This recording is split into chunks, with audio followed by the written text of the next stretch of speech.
So మనకు dementia గురించి మాట్లాడితే మతిమరుపు అంటున్నాం యాక్చువల్గా. బట్ మతిమరుపు విషయానికి వస్తే తీవ్రత, అంటే ఇప్పుడు మనం కూడా కీస్ ఎక్కడ పెట్టినామో మర్చిపోతుంటాం. సో వాళ్ళ పేరు అన్నప్పుడు గుర్తురాదు ఒక్కోసారి, లేదా మనం ఏదైనా చదివేటప్పుడు కానీ రాసేటప్పుడు కానీ కొన్ని విషయాలు మర్చిపోతుంటాం.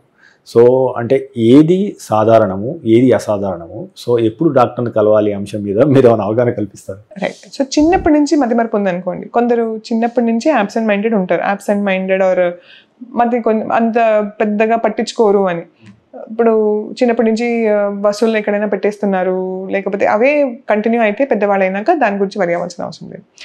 స్పెసిఫిక్గా మేము ఏం చూస్తామంటే డబ్బులు సంబంధించింది అన్న మర్చిపోతే, అంటే కొన్ని మతిమరుపులు అంటే వెరీ స్పెసిఫిక్, అంటే మర్చిపోరు అన్నది లెక్క. సపోజ్ డబ్బులు ఎవరికో ఇచ్చారు, మళ్ళీ తిరిగి తీసుకోలేదు, అవి మర్చిపోతున్నారు. సో ఆ లెక్కలో మాకు అది సిగ్నిఫికెంట్ అనుకుంటాం.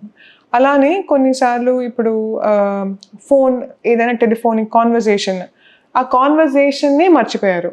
అంటే ఇప్పుడు ఎవరో మాట్లాడారు, ఫోన్ చేశారు, ఆ ఫోన్లో మాట్లాడుతూ ఉన్నారు, ఒక విషయం మర్చిపోయారంటే అది వేరే. బట్ ఆ ఫోన్ మాట్లాడిందే వాళ్ళు మర్చిపోయారంటే డెఫినెట్గా సిగ్నిఫికెంట్. పొయ్యి మీద సపోజ్ ఏమైనా పెట్టేసి మర్చిపోయారు, అది చాలా మంది మర్చిపోతారు, మాడిపోతుంది, మళ్ళీ వచ్చినాక చూసుకొని మాడిపోయింది అనుకుంటా. అది కూడా కొందరికి అంటే అంత ముందు ప్రాబ్లం లేదు, ఇప్పుడే వచ్చిందంటే డెఫినెట్గా significant. So pre existing state నుంచి ఎక్కువ అయింది అంటే డెఫినెట్గా అబ్నార్మల్. బట్ కొందరు ఏమంటారంటే ఇప్పుడు మాడిపోయింది, ఎక్కడ వాసన వస్తుంది, కానీ మా ఇంట్లో కాదు, అది వేరే ఇంట్లో ఉంది, అసలు దాని గురించి పట్టించుకోవట్లేదు, అసలు అప్పుడు కూడా గుర్తు రావట్లేదు అంటే డెఫినెట్గా సిగ్నిఫికెంట్.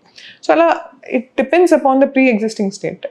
బట్ డెఫినెట్గా థింగ్స్ లైక్ అంటే ఇప్పుడు దారి మర్చిపోయారు, బయట అంటే తెలిసిన దారి మర్చిపోయారు, డబ్బుల సంగతి మర్చిపోయారు, ఫోన్ వచ్చింది మర్చిపోయారు, ఇవన్నీ చాలా సిగ్నిఫికెంట్. మిగతావన్నీ చిన్న చిన్నవి, కీస్ మర్చిపోవడం, పేపర్ మర్చిపోవడం ఇట్స్ ఓకే, పార్కింగ్లో నంబర్ మర్చిపోవడం ఇట్స్ ఓకే. సో డాక్టర్ గారు ఇంకొకటి, సాధారణంగా ఇప్పుడు మనం కొన్ని సినిమాలు చూస్తాం, లిమిట్లెస్ అనే ఒక సినిమా ఉంది, అందులో ఒక ట్యాబ్లెట్ వేసుకుంటే అతని న్యూరాన్స్ అన్ని బాగా యాక్టివేట్ అయ్యి చిన్నప్పుడు కూడా గుర్తొచ్చి అనలైజ్ ఎక్కువ పెరిగి లాంగ్వేజ్ బాగా వచ్చి చాలా బాగా పనిచేసి ఆ రకంగా మెదడు పనితీరును పెంచి చేస్తుంది. లూసీ అని ఒక మూవీ వచ్చింది, అందులో కూడా సేమ్ ఒక డ్రగ్ కడుపులో వెళ్ళడం ద్వారా. సో అంటే అసలు ఒక డ్రగ్ అనేది మనిషి యొక్క మేధస్సును పెంచే అవకాశం ఉందా? ఇప్పుడు ఆ దిశగా ఎలాంటి ప్రయత్నాలు జరుగుతున్నాయి? ఇది సాధ్యమయ్యే అవకాశం ఉందంటారా? లేదు, అలా ఇప్పుడు ప్రస్తుతం అయితే మందులతో అలా సాధ్యం లేదు. బట్ అటెన్షన్ కాంపనెంట్, అటెన్షన్ని ఫోకస్ చేయడం అన్నది కొన్ని మందులతో పెరుగుతాయి. యాంఫెటమిన్స్ అన్న టాబ్లెట్ మెడికేషన్స్తో కొంచెం అటెన్షన్ ఎక్కువ అవుతాయి. స్పెషల్లీ చిన్నపిల్లల్లో attention deficit hyperkinetic moment, hyperkinetic disorder అంటారు, ADHD అని. అంటే పిల్లలు స్పెసిఫిక్గా ఫోకస్ చేయలేరు, కూర్చోలేరు, వాళ్ళకి అది ఇస్తే కొంచెం అటెన్షన్ ఫోకస్ చేయడానికి మందులు ఉన్నాయి. బట్ అది న్యూరాన్స్ని కెపాసిటీ పెంచట్లేదు, ఓన్లీ వాళ్ళ అటెన్షన్ని పెంచగలుగుతాం.